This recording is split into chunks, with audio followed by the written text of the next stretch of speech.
Ça fait que consolider les villes, c'est consolider tout le Québec. Quand je m'emballe, je pense même que c'est un projet de société, moi. Dès que la ville innove, ça prend un changement à la loi. On s'en va pas dans un mur, on est dedans. Il faut qu'à la fin, ça soit Québec qui change sa propre loi. Bienvenue à Maires et Mairesses, une émission qui se penche sur le monde municipal. Notre objectif, à Charles Laviolette et moi, c'est de voir dans quelle mesure la politique municipale est face à un tournant historique. Vous savez probablement qu'il y a des centaines d'élus qui ont démissionné depuis les élections de 2021. Plus d'1 millier en 4 ans. C'est énorme. Mais ce que vous ignorez peut-être, c'est que ce n'est pas seulement dû aux médias sociaux et aux insultes. Il y a d'autres causes. Par exemple, les règles qui encadrent les municipalités. Pour tenter de cerner le problème, on est allé rencontrer presque tous les maires et mairesses du comté de Portneuf. Sur les 18, il y en a seulement 2 qui n'ont pas voulu se prêter à l'exercice.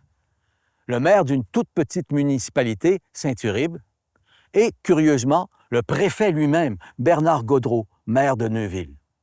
Pour ce premier épisode de Maires et Mairesses, on a voulu vous expliquer d'où nous est venue l'idée de cette émission.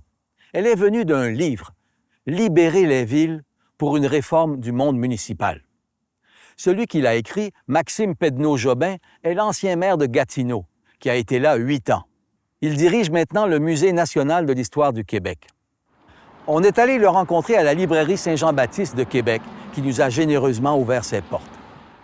La première question qu'on lui a posée, c'est « Pourquoi faudrait-il réformer le monde municipal ?»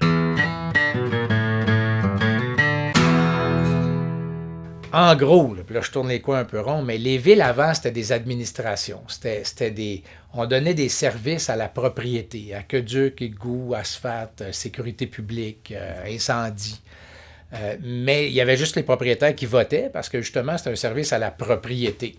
Les villes ont donné de plus en plus de services à la personne. Ça, c'est les loisirs qui ont été municipalisés, les sports, la culture. Maintenant, le plus grand diffuseur de culture au Québec, c'est le monde municipal. Et là, aujourd'hui, on est rendu encore plus loin. Là. C'est accueil des immigrants, lutte à l'itinérance, des choses dont des anciens maires n'auraient jamais parlé. Et c'est ce qui me fait dire qu'on est rendu à l'étape d'être des gouvernements de proximité. Maintenant, tout le monde vote. Et on offre un service assez complet sur notre territoire. Vous allez voir dans les épisodes de notre émission que les maires et mairesses de Portneuf ont plein d'exemples de ce que vous venez d'entendre. Pour Maxime Pedneau-Jobin, ce qu'ils font n'est pas seulement important pour leur population, mais pour l'ensemble du Québec. Si chaque village va bien, toute la population va mieux. C'est pas pour rien que les villes font beaucoup de choses aujourd'hui. Par exemple, en développement social, les villes ont une politique familiale, ont une politique d'accueil des immigrants. Souvent, ils ont toutes sortes d'outils pour lutter contre la solitude, briser l'isolement, lutter contre la pauvreté.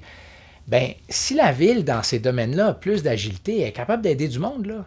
Si la ville a une plus grande capacité d'innover en matière culturelle, bien, c'est toute la culture québécoise qui est consolidée partout sur le territoire. C'est pas... On l'a vu dans les feux de forêt, c'est spectaculaire comme exemple, mais quand il y a des crises, là, c'est la mairesse de Chibougamau qui est devant la télé puis qui dit « Moi, je vais être la dernière à quitter mon village. » Bien, si sa ville a des outils, a un cadre légal, si elle a une capacité d'action plus grande, on est plus en sécurité. Là. Pour l'instant, et c'est tout le problème, les municipalités n'ont pas assez d'argent et trop de contraintes. Pour expliquer ça, Maxime Pedneau-Jobin remonte jusqu'à la Constitution canadienne.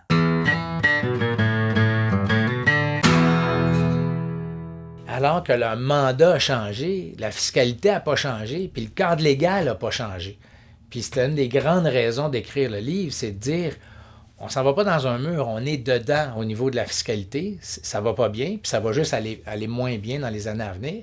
Puis notre cadre légal est tellement dit complexe qu'on ne peut pas atteindre tous les objectifs qu'on voudrait atteindre. Puis quand on les atteint, souvent on les atteint, puis pas de façon efficace, puis ça coûte plus cher à tout le monde parce que le cadre, il est complexe. Donnez-nous des exemples, parce que si, par exemple, une municipalité veut, je ne sais pas, accueillir différemment les nouveaux arrivants, est-ce que... Puis elle doit toujours rendre compte à Québec, c'est ça le problème, là? Encore une fois, le monde municipal il est compliqué. Là. Je vais commencer en parlant de la Constitution, mais j'en parlerai pas longtemps. C'est que les villes sont ce qu'on appelle des créatures des provinces. Ça veut dire que la ville n'est pas... Quand tu es un gouvernement qui existe dans la Constitution, comme le gouvernement provincial, en santé, là, ils font à peu près ce qu'ils veulent, parce que c'est leur champ de compétences. En éducation, c'est la même affaire. La municipalité, elle existe dans une ligne qui dit une province peut créer une municipalité si elle le juge à propos.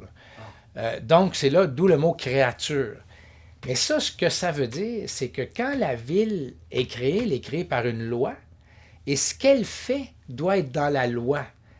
Par exemple, à une certaine époque, quand on faisait un avis public, la loi disait que ça doit être fait dans un journal. Internet n'existait pas. Il a fallu qu'on se batte pour faire changer la loi, pour dire, écoute, nos avis publics, on peut-tu les mettre juste sur Internet, dans certains cas. Le maire de Lévis, récemment, a signé, je pense, c'était 1295 changements de zonage, parce qu'il voulait changer le zonage de toutes ces zones pour Airbnb, parce que la loi dit, le changement de zonage doit être signé par le maire. Mais lui, il a perdu une journée, puis il s'est fait mal au poignet. À signer. Tu sais, c'est de la niaiserie. Alors que si on avait un champ de compétences, on pourrait adopter un règlement municipal qui dit, OK, le maire va signer une fois, puis c'est réglé. Dès que la ville innove, c'est une autre façon de le dire intéressante, dès que la ville innove, ça prend un changement à la loi. Parce que par définition, innover, c'est sortir du cadre. Fait que quand tu es une ville qui fait des choses qu'il ne faisait pas avant, tu es tout le temps en train de te battre avec tes avocats, avec les avocats de Québec pour faire changer la loi, pour innover. Puis ça, ben, ça aide personne. Ça n'aide personne, d'accord, mais aussi, ça coûte de l'argent. Beaucoup de maires et mairesses de Portneuf nous en ont parlé. Certains ont engagé quelqu'un exclusivement pour aller remplir les demandes de subventions. Ce qui n'arrange rien, c'est que les budgets des municipalités dépendent encore, pour plus de la moitié, de l'impôt foncier. C'est à ça que Maxime Pedneau-Jobin fait allusion quand il dit que la fiscalité municipale n'a pas évolué. L'impôt foncier n'est déjà plus suffisant et il le sera de moins en moins. Les nouvelles responsabilités coûtent cher, mais les anciennes coûtent cher aussi. Par exemple, un cas de violence conjugale, un policier gérait ça en moins d'une heure, en 1980. Moins d'une heure. Je vous laisse deviner gérer ce que ça voulait dire. C'était pas grand-chose. Tu dis au gars de ne pas recommencer, puis tu allais travailler. Aujourd'hui, on travaille intelligemment, c'est-à-dire qu'on fait des liens avec les organismes communautaires, on fait des rapports détaillés, on fait des liens avec la victime, on suit l'agresseur, on travaille bien. Bien, mieux. Peut-être que c'est pas suffisant, je ne connais pas ça, mais c'est 10 à 12 heures aujourd'hui, le même cas. Ça fait que c'est 10 à 12 fois plus cher. Je donne un autre exemple. L'environnement. L'environnement, on prenait nos déchets et on les enterrait. Là, on fait du recyclage, du compostage, du réemploi. Les normes sont toutes plus complexes dans tous les domaines de gestion de l'eau, de gestion de l'air. Tout ça, là, c'est avec, je répète, avec la même fiscalité. Là. Ça fait que ça ne fonctionne plus. Là. À un moment donné, la ponction qu'on fait en taxes foncières, ça fait qu'il y a des aînés qui quittent leur maison parce que les impôts fonciers sont trop chers. Ça n'a pas de sens. N'importe quel maire qui dit « Moi, mon budget est équilibré », là, il ment. Parce qu'il néglige soit ses infrastructures, soit sa vie culturelle, soit ses infrastructures sportives, ses rues. Ce qui est très déprimant, là, c'est que ce qui va déjà mal va être encore pire. Parce que, à cause d'un phénomène qui s'appelle la dématérialisation de l'économie. C'est que maintenant, il y a des produits qui sont inventés, vendus, consommés sur Internet. Il n'y a plus de pieds carrés à taxer, là. Donc, quand l'employé arrive dans une ville, il s'achète une maison, il n'y a pas besoin d'espace de pieds carrés pour travailler, il fait ça dans son sous-sol. Fait qu'avant, on taxait l'agrandissement de l'entreprise qui accueillait le nouveau travailleur et on taxait sa maison. Là, on taxe juste sa maison. Les gens qui pensent que le télétravail, c'est génial, là, c'est pas bon pour la ville. Parce qu'on ne taxe plus d'entreprise. Avant, là, le pourcentage du PIB augmentait de 3 %. Le nombre de mètres carrés nécessaires pour développer l'économie augmentait d'à peu près de 3 %. En gros, là, ça se suivait. Là, ça ne se suit plus. L'impôt foncier a quand même certains avantages. Il est simple à gérer, prévisible et pratiquement impossible à contourner. Mais en plus d'être insuffisant, il n'est pas équitable. On peut être riche et en payer très peu.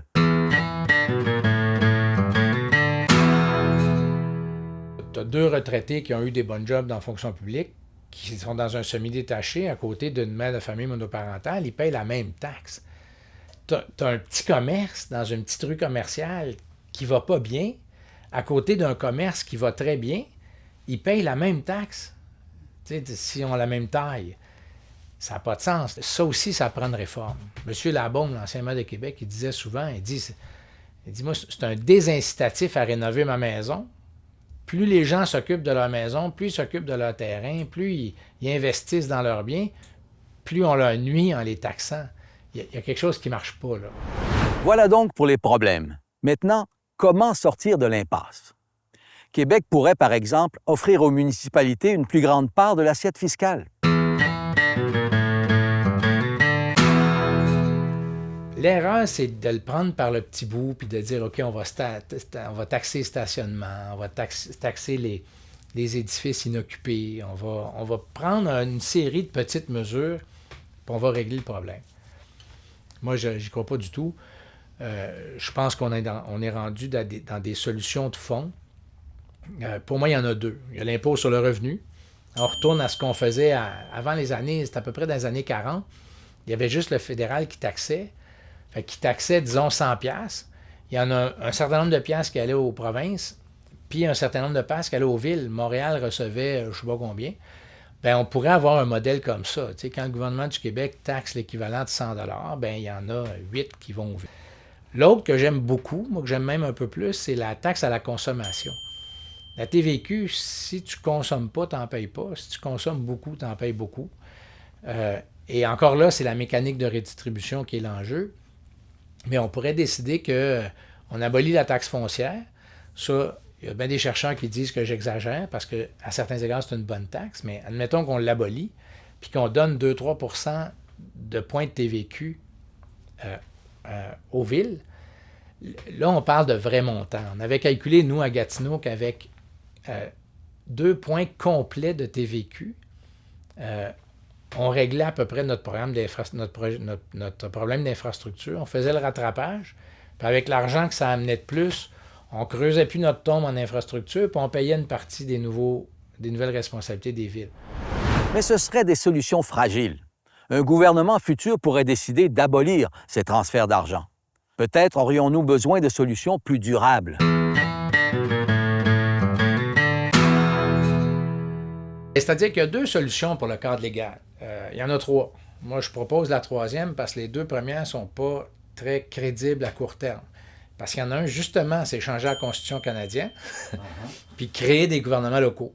Bien ça, personne ne veut ouvrir la Constitution. Moi, je pense qu'il va falloir qu'on le fasse un jour, là, parce que c'est une façon de le faire qui est intelligente, de créer un gouvernement qui a un champ de compétences puis avec un champ fiscal.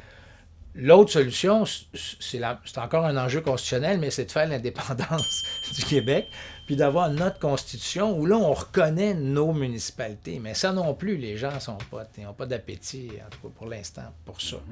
Fait que la 3e solution, c'est l'UMQ, l'Union des municipalités du Québec, qui a beaucoup travaillé là-dessus. C'est une charte des municipalités.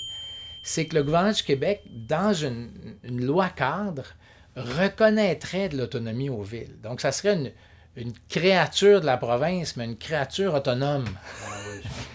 Donc, on leur définirait un champ de compétences. Ce qu'ils ont un peu commencé à faire à la pièce dans certains domaines. Puis là, je n'ai pas tous les exemples en tête, mais en matière de sécurité, par exemple, les villes avaient des choses très, très précises à faire. Bien là, le gouvernement a donné des définitions plus larges de ce que les villes peuvent faire. Bien, moi, au lieu de le faire comme ça à la pièce, je propose qu'on fasse une charte. Bien, c'est bien des maires qui proposent ça, là, c'est les unions municipales. Mais donc, ça, c'est une avenue qui est plus possible à court terme que l'indépendance ou le changement de la Constitution canadienne. Il faut qu'à la fin, ça soit Québec qui change sa propre loi, mais le processus doit être un grand chantier de réflexion. Là. Il faut faire une tournée du Québec, il faut regarder la réalité différente des villes, il faut regarder ce que les gens veulent. Il faut que le débat porte sur qui fait quoi et qui paye quoi. C'est un chantier profond qui est compliqué, mais qui serait un vrai renouveau sur le terrain, là, qui serait emballant. Un vrai projet de société, donc. Mais ça ne ferait pas nécessairement l'unanimité au sein même du monde municipal. Parce que des municipalités, il y en a de toutes les tailles et il faut compter aussi avec le palier régional qui les chapeaute, les MRC. Il y a des municipalités qui ne veulent pas tant d'autonomie parce qu'ils n'ont pas de ressources. Ça fait qu'ils disent, si vous me donnez de l'autonomie, c'est bien beau, là, mais moi j'aime mieux que le Québec s'occupe d'un paquet d'affaires, j'aime mieux que la MRC s'en occupe. Là, l'enjeu MRC municipalité se produit. Il y a des endroits où ça va bien, il y a des endroits où la ville-centre dans la MRC veut garder le plus de pouvoir possible puis veut de l'autonomie parce qu'ils ont les moyens de leur ambition. D'autres veulent que ce soit la MRC qui soit plus forte. Fait que c'est pas simple, mais moi, ce que je sais, c'est pas tout le monde qui est d'accord avec la solution puis la mécanique de la solution, mais tout le monde est d'accord avec le problème.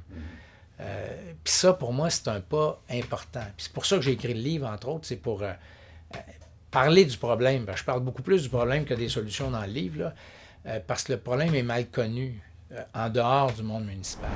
Il y a aussi des risques à donner plus de pouvoir aux autorités municipales.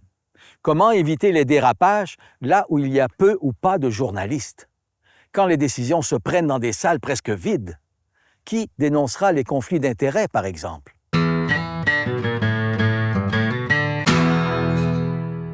C'est beau donner de l'autonomie aux villes, mais il faut des contre-pouvoirs. Il faut une commission municipale qui se réchange un peu. Ça prend de la vie démocratique. Il y a des grandes régions qui n'ont pas accès à des médias locaux. Bien, quand il n'y a pas de médias, là, c'est dangereux pour le contribuable, disons. Là. Parce qu'on peut financer une coop, mais on peut aussi financer son beau-frère. Puis ça, c'est moins intéressant. Pour moi, dans la discussion, c'est ce cadre-là. Là. Comment se fait la vie démocratique dans une ville un peu plus autonome qui a plus de pouvoir?